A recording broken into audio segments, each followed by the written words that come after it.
अस्सलामु अलैकुम वरहमतुल्लाहि वबरकातुहू नहमदुहु सल्ली अला रसूलिहिल करीम अम्मा बाद। मेरे प्यारे सोशल मीडिया फैमिली, मैं ठीक हूँ अल्हम्दुलिल्लाह, आप भी ठीक होंगे इंशाअल्लाह। चूँकि रबीउल अव्वल का महीना चल रहा है और ईद मिलादुन नबी की बहुत ज़ोरों शोर से तैयारियाँ चल रही हैं, तो आज बात करेंगे ईद मिलादुन नबी के बारे में। ईद मिलादुन नबी क्या ये बिदअत है? ईद मिलादुन नबी क्या मनाने वाले बिदअती जो होते हैं हौज़ कौसर से महरूम कर दिए जाएंगे? और क्या बिदअतियों के साथ खाना खाना, बिदआत का खाना खाना कैसा है? यही सब आज अपनी वीडियो में इंशाअल्लाह बताऊंगी। चैनल में नए हैं तो प्लीज़ सब्सक्राइब माय चैनल। शुरू करते हैं वीडियो। ईद मिलादुन नबी, ईद मिलादुन नबी जो कि ये लोग मनाते हैं, मैं इस मवालिद की कोई भी असल ना कुरान में पढ़ती हूँ और ना सुन्नत में सुनती हूँ और ना ही इसका अमल किसी आलिम उम्मा से मनकूल है। आलिम उम्मा ये दीन की बहुत समझ रखने वाले लोग, बहुत बड़े बड़े लोग हैं। ये वो लोग हैं जो पहले से दीन को मजबूती से थामे हुए हैं। ये ईद मिलादुन नबी ये एक बिदअत है जो बातिल लोगों ने इजाद की है। ये मालूम है कि ईद मिलाद का लोगों में जो तरीका मशहूर है वो एक नाइजाद शुदा बिदअत है और हर बिदअत गुमराही है।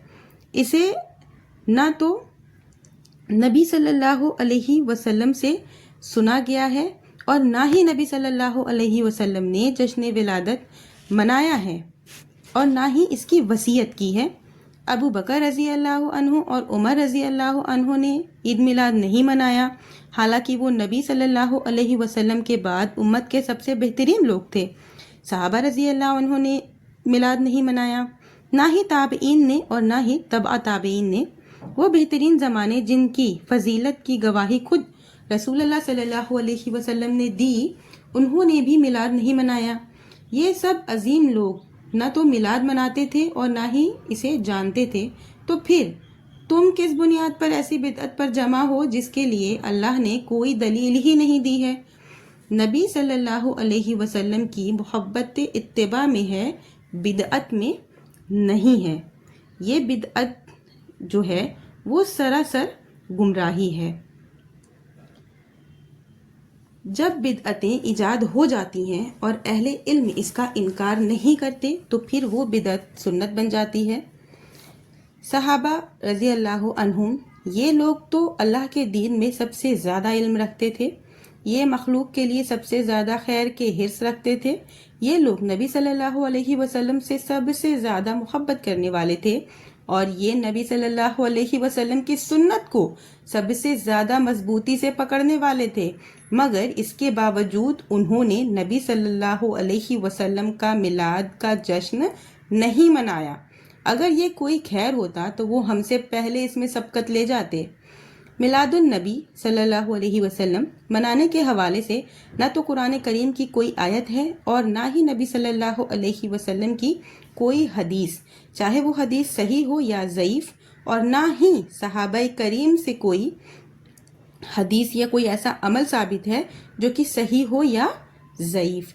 नबी सल्लल्लाहु अलैहि वसल्लम ने अपनी ज़िंदगी में कभी अपना मिलाद नहीं मनाया और ना ही उनके सहाबा या अहले बैत में से किसी ने उनके लिए ये अमल किया है।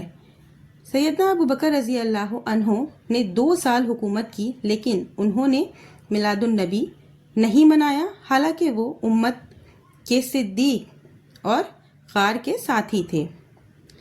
ऐसे ही उमर रज़ी अल्लाह अन्हु, सैयदना उमर रज़ी अल्लाह अन्हु ने 10 साल हुकूमत की, लेकिन उन्होंने मिलादुन नबी सल्लल्लाहु अलैहि वसल्लम नहीं मनाया, हालांकि वो उम्मत के फारूक और मुहद्दिस थे। ऐसे ही बहुत से लोग हैं, बहुत से मुहद्दिसीन हैं, बहुत से बड़े बड़े सहाबा इकराम हैं जो नबी सल्लल्लाहु अलैहि वसल्लम के साथ रहे हैं, लेकिन कहीं भी ये चीज़ साबित नहीं है, चाहे वो कुरान की आयतों में हो या नबी सल्लल्लाहु अलैहि वसल्लम की ज़िंदगी से साबित हो, हदीसों से साबित हो। बिदअती हौज़ कौसर से महरूम कर दिए जाएंगे। نبی کریم صلی اللہ علیہ وسلم نے فرمایا، حوض کوثر پر تم لوگوں کا پیش خیمہ ہوگا اور تم میں سے کچھ لوگ میری طرف آئیں گے۔ جب میں انہیں حوض کا پانی دینے کے لیے جھکوں گا تو انہیں میرے سامنے سے کھینچ لیا جائے گا۔ میں کہوں گا کہ اے میرے رب، یہ تو میری امت کے لوگ ہیں۔ اللہ تعالیٰ فرمائے گا، آپ کو معلوم نہیں کہ انہوں نے آپ کے بعد دین میں کیا کیا نئی باتیں نکالی ہیں۔ میں نے نبی صلی اللہ علیہ وسلم وہ بدترین کام ہے جس سے ایک مسلمان کے سارے نیک اعمال اکارت ہو جاتے ہیں، اور بدعتی حوض کوثر اور شفاعت نبوی سے محروم ہو کر خائب و خاسر ہو جائیں گے۔ اے اللہ، ہر بدعت اور ہر برے کام سے بچا، آمین۔ حوض کوثر سے محروم ہونا، بدعت کے ہجوم میں سنت کو زندہ کرنا، یہ سب سے بڑی دلیل عشق ہے، ورنہ صرف لائٹس اور شور شرابے سے کسی کو عاشق رسول صلی اللہ علیہ وسلم کہنا، یہ صرف اور صرف دھوکہ ہے۔ بدعت کا کھانا عام طور پر کچھ ایسی رسمیں یا دین میں اضافے ہوتے ہیں جو شرک کے درجے تک تو نہیں پہنچتے لیکن ہوتے غلط ہیں۔ تو سوال یہ اٹھایا جاتا ہے کہ کیا ایسا کھانا بھی نہیں کھانا چاہیے؟ جی ہاں، نہیں کھانا چاہیے، کیونکہ جو کام امام الانبیاء صلی اللہ علیہ وسلم نے نہیں کیا وہ ہم کرنے والے کون ہوتے ہیں؟ نبی صلی اللہ علیہ وسلم نے ارشاد فرمایا، جس نے ہمارے اس کام یعنی دین کوئی ایسا کام کیا جس کا میں نے حکم نہیں دیا تو وہ مردود ہے۔ مسلم کی حدیث ہے۔ تو جو عمل، جو رسم، جو کھانا، جو خوشی، جو غمی نبی صلی اللہ علیہ وسلم کے مکمل دین سے ٹکرا کر رد ہو رہی ہو، مردود ہو رہی ہو، اس کو اپنا کر حوصلہ افزائی کر کے اس سے پیٹ کی آگ بھر کر اللہ کو ناراض کرنے کے سوا اور کچھ بھی نہیں ہے۔ یہ جن بزرگوں کو راضی کرنے کے لیے سارا سال کھانے تقسیم کیے جاتے ہیں وہ بھی آج مشکل کی گھڑی میں کام نہیں آ رہے، تو پھر ہمیں بھی سچی توبہ کر لینی چاہیے عقائد سے، کیونکہ مصیبت نازل کرنے والا اور دور کرنے والی ذات صرف اور صرف اللہ کی ذات ہے۔ اپنے آباء و اجداد کا دین نہ دیکھیں، نبی صلی اللہ علیہ وسلم اور صحابہ کی زندگیاں دیکھیں۔ آباء و اجداد نے آپ کو بچانے نہیں آنا ہے، آپ خود اپنے عمل، اپنے کرم کے جواب دیں ہیں۔ دنیا میں ایمان ایک امتحان ہے۔ اگر سب چیزیں آنکھوں سے دیکھی جائے تو ایمان لانے کا مطلب ہی ختم ہو جاتا ہے، کیونکہ پھر سب زبردستی مان لیتے ہیں۔ ایمان تب ہی معنی رکھتا ہے جب وہ دیکھے بغیر صرف اللہ کے فرمان پر مانا جائے۔ اپنے سے کوئی بھی من گھڑت چیزیں دین میں نہیں ایڈ کرنی چاہیے۔